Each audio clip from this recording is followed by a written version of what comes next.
Actually, back-to-back games for Dunlap. On Monday, they finished off the resumption of their game against Washington and handed Washington their first Middle Illini loss of the year, led by pitcher Sutton Santoni.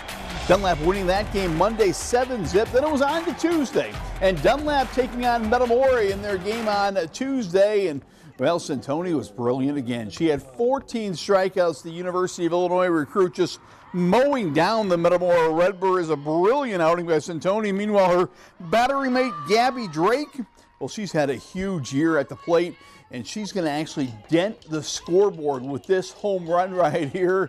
Yeah, her game-changing power, the power pitching of Santoni. Watch this swing on the high pitch and drives it out of the yard, off the board. Put a win on the board. Dunlap 7-0, all alone atop the Middle Illini and playing great softball. Overall, we're really well put together, and just from last season carrying what we have and then bringing up younger players from this year too, we're overall very well rounded. I think we have a lot of strengths, whether it's offensively, defensively, bunting, hitting away for power. I think if we all come together, put the pieces together, it'll be really good. Dunlap is halfway to back-to-back Middle Illini titles. They're one game ahead of second place Washington.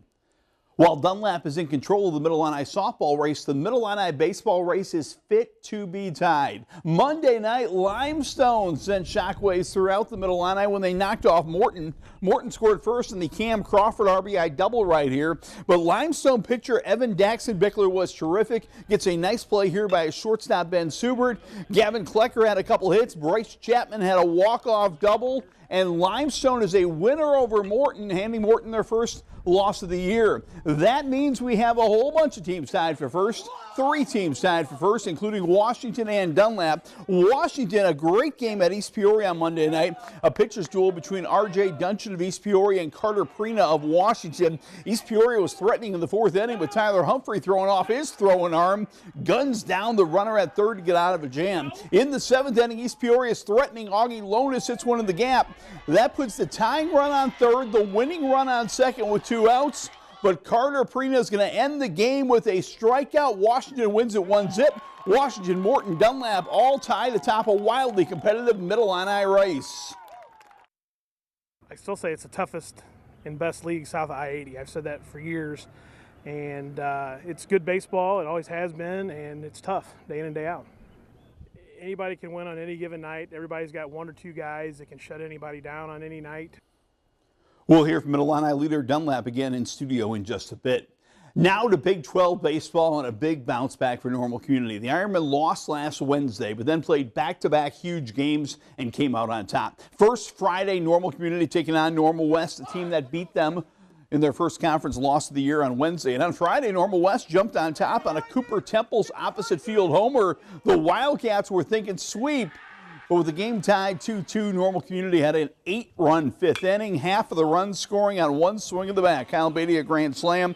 The Ironmen earning a split of the series. Then this week, Normal Community took on a red-hot Peoria Richwoods team. Richwoods arrived in town with 8 straight wins, but Normal Community's Jacob Engel and Jonah Roper combined for a no-hitter.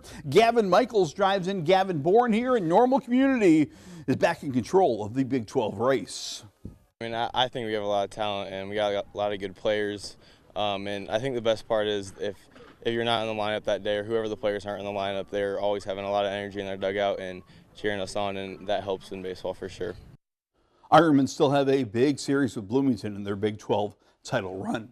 To soccer, Peoria and Notre Dame got back on the winning track after a tie. I guess they're still undefeated, right? But they traveled down to Quincy and beat Quincy Notre Dame in a really good game last Friday. Riley Bear, the goalie for Peoria Notre Dame, was sharp in the net. She comes up with the save right here. Meanwhile, Ava LaFollette scored a pair of goals, 1 in each half. Peoria Notre Dame winning a thrilling game by a score of 1-zip.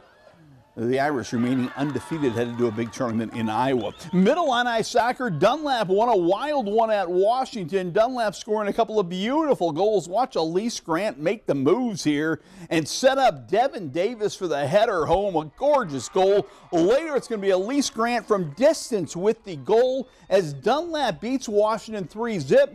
Dunlap and Morton will play for the Middle Illini title next week at Morton.